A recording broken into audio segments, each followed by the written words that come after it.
Hi, my name's David Turnbull, and sometimes you get that feeling that you're dressed in the wrong clothes at the wrong party, and I feel a little bit like that because I'm a professor of architecture at the Cooper Union. I'm not an architect, not a composer, and not an engineer.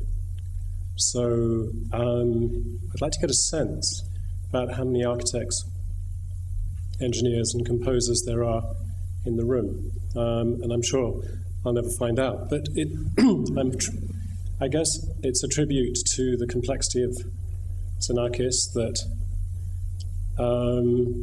I could be able to talk with you about a very particular interpretation of his architectural experiments. I'll declare in the first place that I have been fascinated by Xenakis for the 25 years or so that I've been studying architecture. But it was only having been enticed by Carl to come to this conference that I spent some time reading formalized music and also going back to a book that I bought in Paris a very long time ago, Urbanism, Utopia and Reality, which was published in 1965 by Francois Chouet. And Xenakis wrote an essay for that book called The Cosmic City. And I'll return to that in a little while. I claimed initially that I was going to talk about something which Xenakis characterizes as outside time. But in my reading, I've discovered that for architects, or certainly for architects like myself who are interested in a relational understanding of architecture, which is more socially grounded, there is a specific issue in Xenakis' work, which is I've characterized as the relationship between the camping stool and the cosmic city. And I know you'll be thinking, what on earth am I talking about camping stools in relation to cosmic cities for? But I hope I shall make that clear. I think every standard account of late 20th century architectural history includes some discussion of Xenakis' contribution to the studio of Le Corbusier, and specifically the monastery of La Tourette and the Phillips Pavilion at the Brussels World Fair.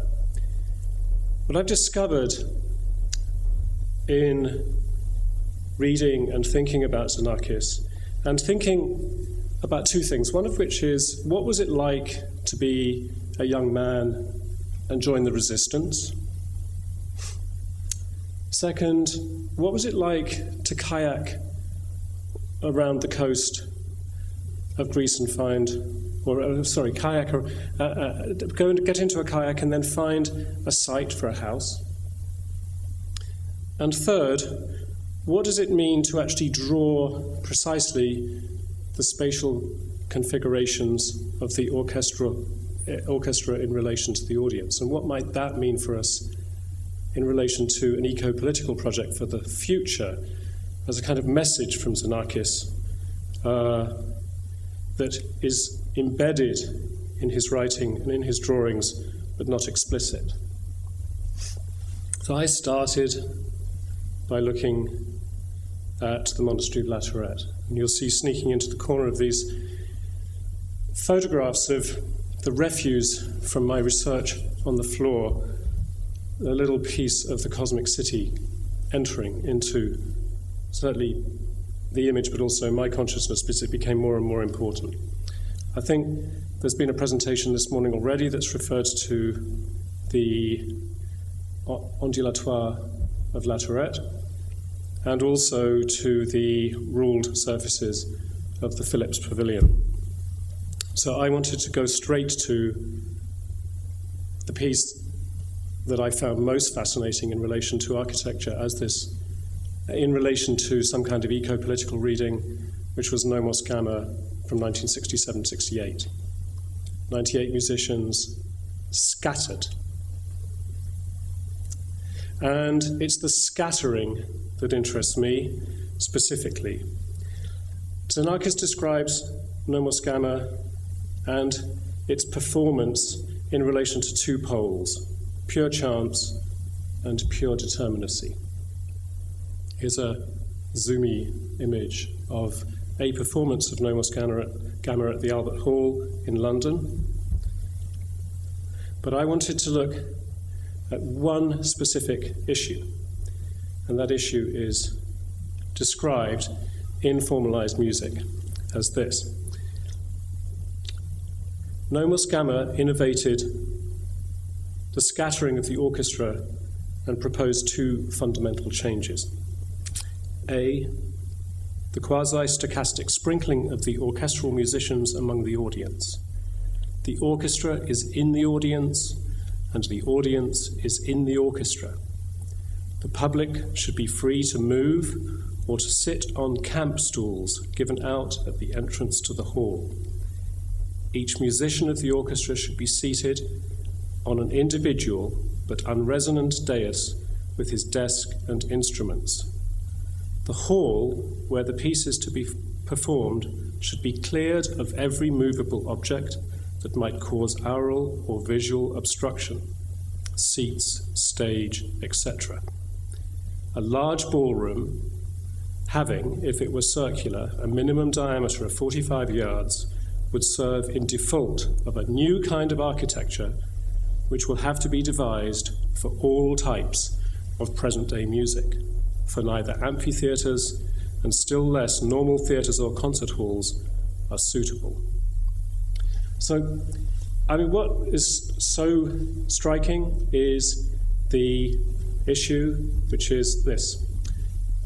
Sorry, is the drawing too dark? It might be. This is a drawing that shows the spatial distribution of the audience and the orchestra for Nomos Gamma. I think this drawing poses an incredibly important question in relation to social organization and spatial organization. Its architecture is a profound challenge to conventional architecture of any kind. There is no architecture in a normal sense that can support this, even though it has been performed, will be performed. It's always in its default mode in relation to space and performance. And it is, in a very straightforward way, asking for a completely new sense of relationship between the performer and the audience, but fundamentally and profoundly setting up something which Xenakis describes as being, in a sense, crucial for both, which is the orchestral musician rediscovers his responsibility as an artist and as an individual. And it's that as an individual that I'd like to come back to. The individual in the audience relates to the camp stool, given at the entrance, the audience member free to move around. The proposition here, for me, is that there is a profound relationship between a Xenakis thinking in relation to spatial organization in a performance like this, and his thinking in the project for the Cosmic City. The Cosmic City,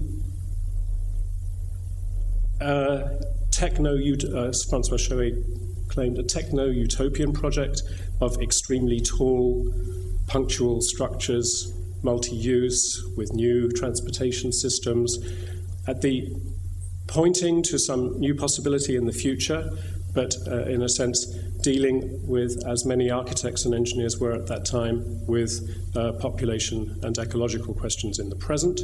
And it is now that we start to have to think about all of those provocations again.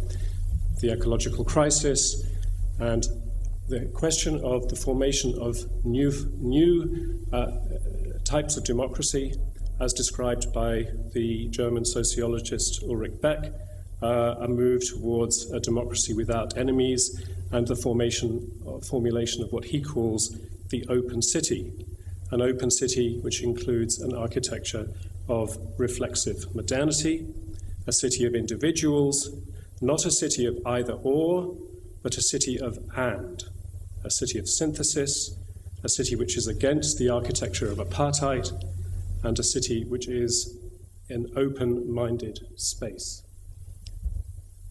Xenakis anticipated many of these thoughts in The Cosmic City, but in a very, very direct way in his recommendations for the performance of Nomos Gamma. Here's The Cosmic City.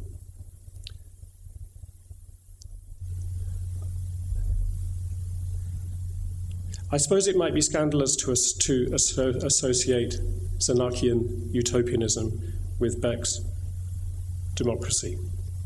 In the concluding chapter of Ulrich Beck's 1998 book, Democracy Without Enemies, he talks about the choice, freedom, or survival, or the non-choice, and the construction of self-responsibility.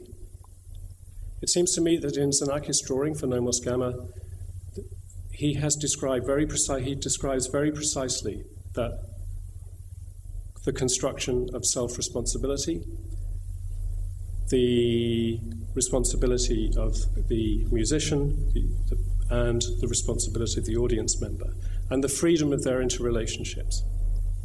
Xenakis, in the space between the camp stool and the Cosmic City, does not provide us with a model, but asks a very serious question about what the architecture of the future should be, what the cities of the future might look like, how they might work, and to whose benefit. He believed in miracles. He worked in Corbusier's office on a box of miracles, not a room of the spectacle. And I like to end with, on a paradoxical note, the last words from Werner Runau and Yves Klein's Project for an Aerial Architecture, where they quote Ben-Gurion, "He who does not believe in miracles is not a realist." Xenakis asks a question from the perspective of somebody who simultaneously believes in miracles and is a realist, points in his architectural experiments and architectural drawings, and the architectural drawings of the performance of his musical compositions, to new patterns, new relationships, new ideas of duration, outside time, but inside an eco-political project which we could take up. His legacy is profound in that sense, and it's something that I didn't expect to find. I knew the, in a way, typical accounts of the representations of glissandi in the ruled surfaces of the Phillips Pavilion and of proportional relationships in the ondulatoire. But I felt that there was something else deeply embedded to do with his understanding of the architecture of freedom and the necessity of that freedom for our survival. And in that sense, he joins in posthumously with the debate that is happening right now about architecture. Thank you.